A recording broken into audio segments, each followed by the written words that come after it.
cidade de Biarritz, na França, recebe nesse fim de semana o encontro da cúpula do G7, grupo formado por países ricos.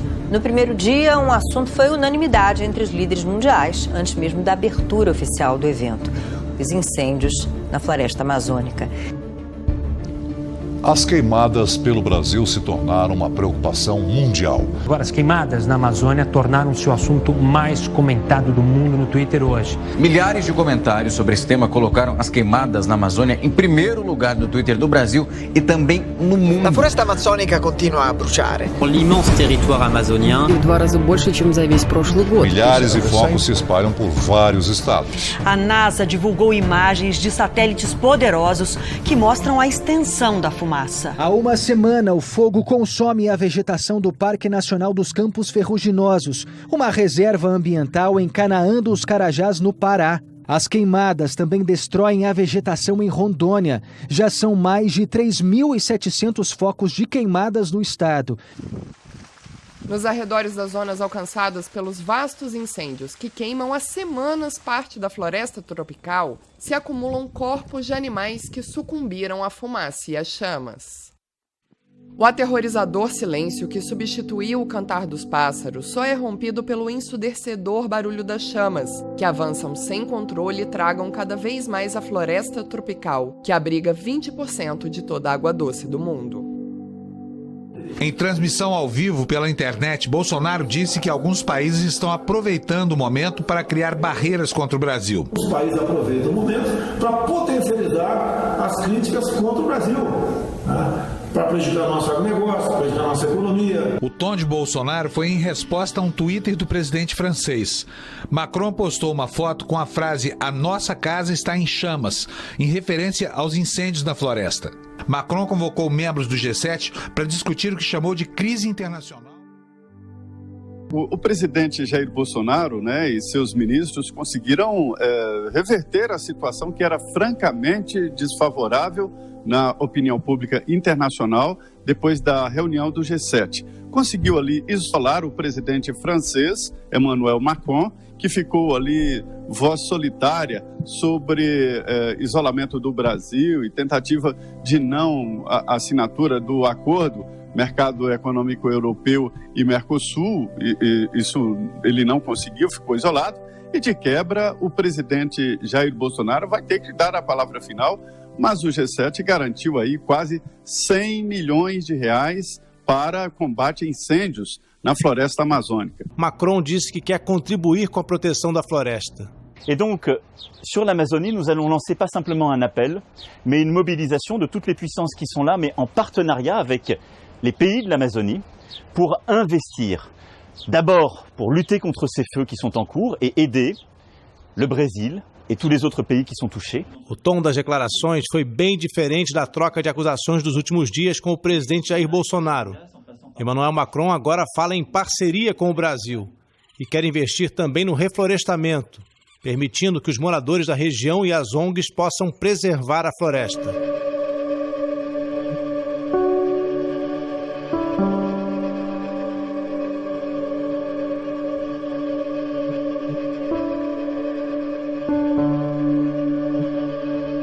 Analistas políticos aqui da França estão vendo nesse movimento de Macron contra Bolsonaro, especialmente contra o acordo comercial com o Mercosul, uma reaproximação do presidente francês com a esquerda aqui do país e principalmente com os produtores agrícolas, que reclamaram muito de um acordo comercial fechado recentemente com o Canadá.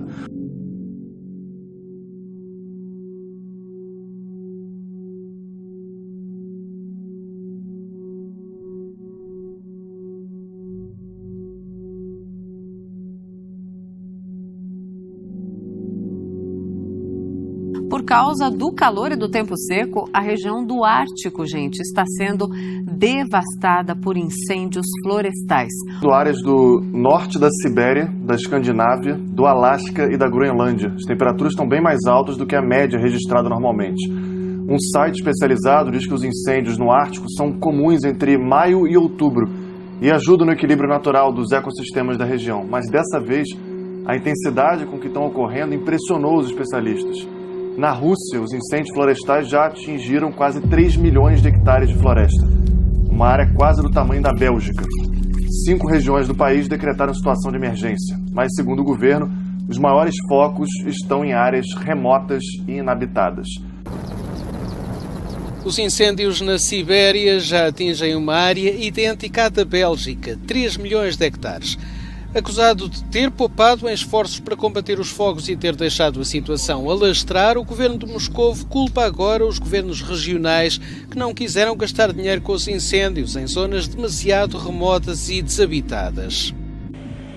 Há suspeita de mão criminosa nos incêndios da Sibéria. A informação é do Ministério Público Russo. Na região de Irkutsk, uma das mais afetadas, o Procurador-Geral diz que identificou ignições destinadas a esconder o abate ilegal de árvores. As autoridades dizem que o número de incêndios ativos e de área ardida atingiu valores sem precedentes. No início do mês, o fogo tinha devastado uma área equivalente à Bélgica, aumentou 50% numa semana e equivale agora à área da Estónia, quase metade de Portugal continental.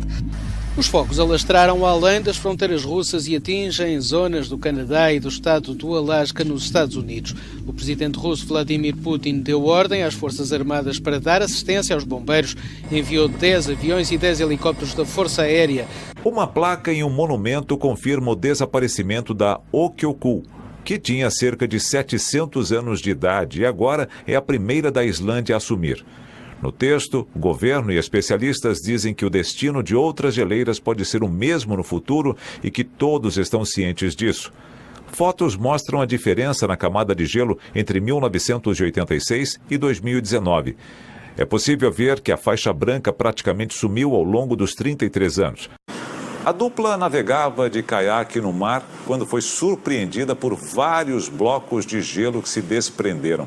A queda criou uma onda gelada que encharcou os dois.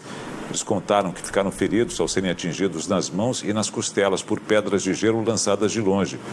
Os homens remaram rápido para não se afogarem e conseguiram escapar. O caso aconteceu há quase 10 dias, mas só agora foi divulgado. Bombeiros continuavam lutando contra um grande incêndio na ilha espanhola de Gran Canária. As chamas eram tão altas que até mesmo os aviões que lançavam água não puderam operar. 5.000 pessoas foram evacuadas devido ao devastador incêndio que atinge a região desde sábado. Mais de 3.400 hectares foram afetados, segundo autoridades. Mais de 600 agentes e 11 veículos aéreos foram mobilizados no combate às chamas. Pelo menos 10 estradas.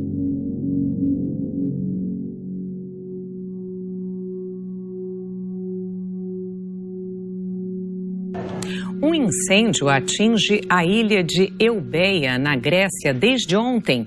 Aviões estão trabalhando no combate às chamas. Pelo menos 500 pessoas que vivem em 4 vilarejos da região tiveram que deixar suas casas. Uma das maiores reservas ambientais do país está ameaçada pelo incêndio. As chamas já devastaram uma das reservas mais bem preservadas de flora e fauna selvagem no país. Tem vento, altas temperaturas, tudo isso ajuda a piorar a situação, porque espalha as chamas. Olha só essa imagem que impressionante. Esse incêndio atinge em cheio a região de Eubeia, que é a segunda maior ilha grega depois de Creta. O local fica a pouco mais de 100 quilômetros da capital Atenas. As chamas começaram há mais de 30 horas e avançam por uma frente de 12 quilômetros. Más de 4.000 desalojados, cerca de 2.000 hectáreas quemadas y lo peor de todo, sigue fuera de control. El segundo incendio en la última semana en Gran Canaria está siendo especialmente devastador. Las altas temperaturas, cerca de 40 grados, el fuerte viento y la baja humedad se han aliado en contra de quienes tratan de apagar el fuego. En total son cerca de 700 personas las que están trabajando. Visto de longe, o violento incêndio florestal que lavra deste sábado na ilha espanhola de Gran Canária é ainda mais desolador. Incontrolável, afeta um perímetro de 60 km.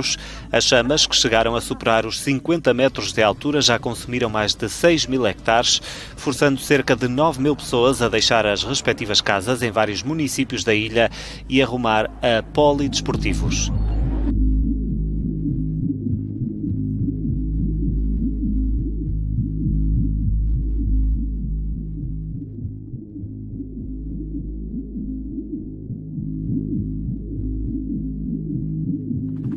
Os militares estão já no terreno para combater os fogos que devastam a Amazónia.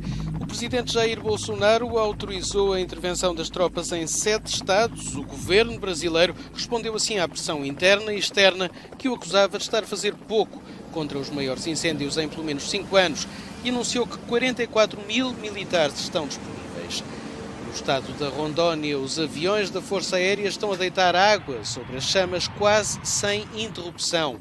Depois de uma conversa ao telefone com Benjamin Netanyahu, Bolsonaro aceitou também a ajuda de um avião de combate a incêndios vindo de Israel.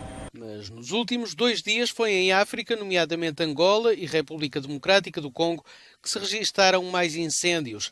O ministro angolano da Comunicação Social, João Melo, desvaloriza as notícias que colocam Angola no topo dos países com incêndios e diz que não faz sentido comparar com a situação na Amazónia. Os incêndios atingem também regiões do globo mais conhecidas pelo gelo do que pelo fogo, como o Alasca, nos Estados Unidos, que conheceu este ano um dos verões mais secos de sempre. As mudanças climáticas estão a ser responsabilizadas, em parte, por este verão incendiário, mas a verdade é que os agricultores e criadores de gado, em vários pontos do globo, estão a deitar fogo às florestas para abrir espaço para os pastos.